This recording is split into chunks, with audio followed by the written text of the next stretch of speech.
শেখ হাসিনাকে কি ভারত ফিরিয়ে দেবে, নাকি এই অপেক্ষা আরও বছরের পর বছর চলবে? বাংলাদেশের রাজনীতিতে গত 2 বছরের সবচেয়ে আলোচিত, সবচেয়ে স্পর্শকাতর এই একটা প্রশ্নের উত্তর খুঁজতে খুঁজতে মানুষ যখন ক্লান্ত, ঠিক তখনই দিল্লি থেকে এমন একটা কাগজ সামনে এলো যা অনেক কিছু পরিষ্কার করেও আসলে ধোঁয়াশা আরও বাড়িয়ে দিল। এটা কোনো প্রেস ব্রিফিং নয়, কোনো মুখপাত্রের মুখের কথা নয়, এটা ভারতের লোকসভার পররাষ্ট্র বিষয়ক সংসদীয় স্থায়ী কমিটির রিপোর্ট, যেখানে কমিটির প্রশ্নের জবাবে ভারত সরকার লিখিতভাবে জানিয়েছে বাংলাদেশের পক্ষ থেকে পাঠানো শেখ হাসিনার প্রত্যর্পণের অনুরোধ তারা খতিয়ে দেখছে। বিদ্যমান আইন ও প্রচলিত আইনি প্রক্রিয়া অনুযায়ী সংশ্লিষ্ট কর্তৃপক্ষ বিষয়টি পরীক্ষা করছে, অর্থাৎ ফাইলটি টেবিলে আছে, কিন্তু তাতে এখনও কোনো চূড়ান্ত সিলমোহর পড়েনি। আর এই একটা লাইনই পুরো কূটনৈতিক পাড়ায় নতুন করে ঝড় তুলেছে। কেন এই লাইনটা এত গুরুত্বপূর্ণ সেটা বুঝতে হলে একটু পেছনে যেতে হবে। 2024 সালের আগস্টে ছাত্র জনতার অভ্যুত্থানের মুখে শেখ হাসিনা দেশ ছেড়ে ভারতে আশ্রয় নেন।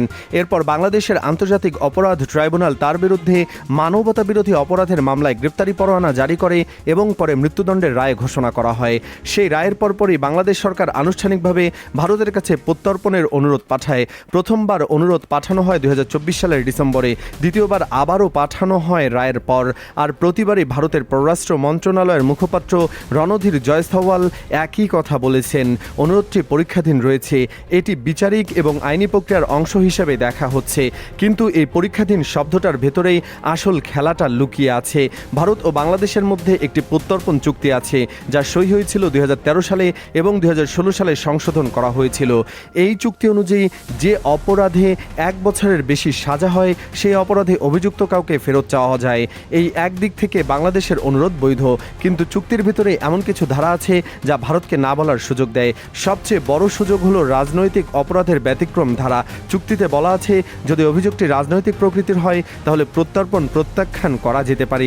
যদিও খুন, গুম, নির্যাতনের মতো কিছু অপরাধকে এই রাজনৈতিক তালিকা থেকে বাদ দেওয়া হয়েছে, তবুও ভারত চাইলে বলতে পারে যে এই বিচার প্রক্রিয়াটি ন্যায়সঙ্গত হয়নি বা এটি রাজনৈতিক প্রতিহিংসা থেকে করা হয়েছে। এছাড়াও আছে আর্টিকেল 8, যেখানে বলা আছে যদি অভিযুক্ত প্রমাণ করতে পারে যে তার বিরুদ্ধে আনা অভিযোগ আসলে রাজনৈতিক উদ্দেশ্য প্রণোদিত, তাহলে ভারত তাকে ফেরত দিতে বাধ্য নয়। এবং এখানেই ভারতের আইন তার নিজের খেলা খেলে। ভারতে প্রত্যর্পণ শুধু চুক্তি দিয়ে হয় না, এর জন্য ভারতের নিজস্ব এক্সট্রাডিশন অ্যাক্ট 1962 অনুযায়ী আদালতে পুরো শুনানি করতে হয়। শেখ হাসিনা সেখানে আত্মপক্ষ সমর্থনের সুযোগ পাবেন। তিনি বলতে পারবেন যে বাংলাদেশে তার সুষ্ঠু বিচার পাওয়ার সম্ভাবনা নেই। সেই শুনানি কতদিন চলবে তার কোনো নির্দিষ্ট সময়সীমা নাই।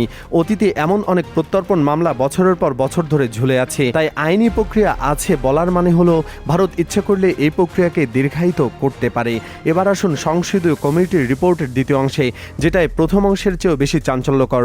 রিপোর্টে বলা হয়েছে মানবিক ঐতিহ্য ও আইনি কাঠামোর আলোকে বিষয়টি বিবেচনা করা হচ্ছে। এই মানবিক ঐতিহ্য শব্দটা কূটনীতিতে খুব হালকা শব্দ নয়। এর মানে হলো ভারত শেখ হাসিনাকে শুধু একজন অভিযুক্ত হিসেবে দেখছে না, বরং একজন সাবেক প্রধানমন্ত্রী এবং দীর্ঘদিনের মিত্র হিসেবে দেখছে। একই রিপোর্টে আরও একটি লাইন আছে যা বাংলাদেশের অনেক মানুষের মনে প্রশ্ন তুলেছে।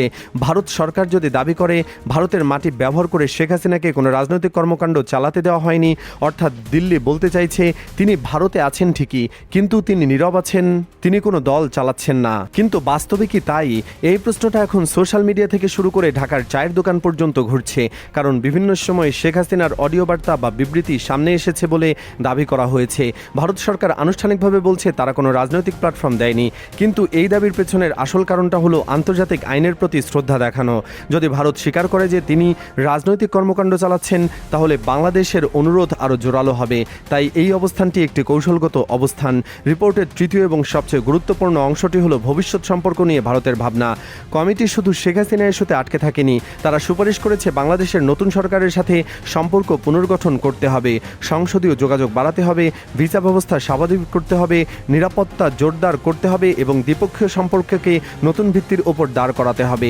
এমনকি বাংলাদেশে চীনের ক্রমবর্ধমান প্রভাব নিয়েও উদ্বেগ প্রকাশ করা হয়েছে বলে বাংলাদেশের রাজনৈতিক দল, নাগরিক সমাজ ও বিভিন্ন অংশীজনের সাথে নিয়মিত যোগাযোগ রাখতে হবে। এই লাইনগুলো পড়লে একটা জিনিস পরিষ্কার পরিষ্কার হয়ে যায়, দিল্লি আর অতীত নিয়ে পড়ে থাকতে চায় না, তারা ভবিষ্যতের দিকে তাকাতে চায়। এখানেই আসে আসল বিশ্লেষণ। ভারত কেন এখন হ্যাঁ বা না বলছে না? এর পেছনের তিনটি সম্ভাব্য কারণ আছে। প্রথম কারণটি হলো আইনি নিরাপত্তা। যদি ভারত এখনই প্রত্যাখ্যান করে, তাহলে বাংলাদেশের জনগণের মধ্যে ভারত বিরোধী মনোভাব আরও বাড়বে, যা চীনকে সুবিধা করে দেবে। আর এখনই যদি ফিরিয়ে দেয়, তাহলে ভারতের দীর্ঘদিনের একটি কূটনৈতিক ঐতিহ্য ভেঙে যাবে, যেখানে তারা তাদের মিত্রদের শেষ মুহূর্ত পর্যন্ত আশ্রয় দিয়েছে। অতীতে দালাই লামা থেকে শুরু করে অনেক নেতাকে ভারত আশ্রয় দিয়েছে। দ্বিতীয় কারণটি হলো রাজনৈতিক দর কষাকষি। শেখ হাসিনা ভারতের হাতে একটা কার্ড। এই কার্ডটি হাতে রেখে ভারত বাংলাদেশের নতুন সরকারের কাছ থেকে সীমান্ত, বাণিজ্য, নিরাপত্তা ইত্যাদি বিষয়ে সুবিধা আদায় করতে পারে। যতদিন এই কার্ডটি হাতে থাকবে, ততদিন আলোচনার টেবিলে ভারতের হাত শক্ত থাকবে। তৃতীয় এবং সবচেয়ে বাস্তব কারণটি হলো সময় কেনা। বাংলাদেশ এখন একটি নতুন রাজনৈতিক বাস্তবতা চলছে। ভারত দেখতে চায় এই নতুন বাস্তবতা কতটা স্থিতিশীল হয়। আন্তর্জাতিক অপরাধ ট্রাইব্যুনালের রায় নিয়ে আন্তর্জাতিক মহলে নানা প্রশ্ন আছে। মানবাধিকার সংগঠনগুলো এর স্বচ্ছতা নিয়ে কথা বলছে। ভারত যদি এই রায়ের উপর ভিত্তি করে কাউকে ফেরত পাঠায় এবং পরে দেখা যায় বিচার প্রক্রিয়া নিয়ে প্রশ্ন উঠেছে, তাহলে ভারতের ওপর দায় আসবে। তাই তারা সময় নিচ্ছে। সব মিলে দিল্লির বার্তাটা একদম স্পষ্ট, কিন্তু একই সাথে খুব ধূর্ত। তারা বলছে, আমরা আইন মানি, আমরা তোমাদের অনুরোধকে সম্মান করি, কিন্তু আমরা তাড়াহুড়ো করব না।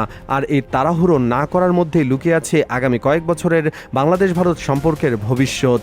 শেখ হাসিনার ভাগ্য এখন শুধু আর আদালতের ফাইলে বন্দী নয়, এটি এখন দুটি দেশের ভূরাজনৈতিক দাবার সবচেয়ে গুরুত্বপূর্ণ ঘুঁটি হয়ে গেছে। এই ঘুঁটি কি শেষ পর্যন্ত বাংলাদেশে ফিরবে, নাকি দিল্লির কোনো নিরাপদ আশ্রয়ে নীরবেই ইতিহাস হয়ে যাবে? এই প্রশ্নের উত্তর হয়তো এখনই পাওয়া যাবে না, কিন্তু একটি বিষয় নিশ্চিত, যতদিন এই ফাইলটি পরীক্ষাধীন থাকবে, ততদিন বাংলাদেশের রাজনীতিতে এই একটি নামই বড় প্রভাবক হয়ে থাকবে।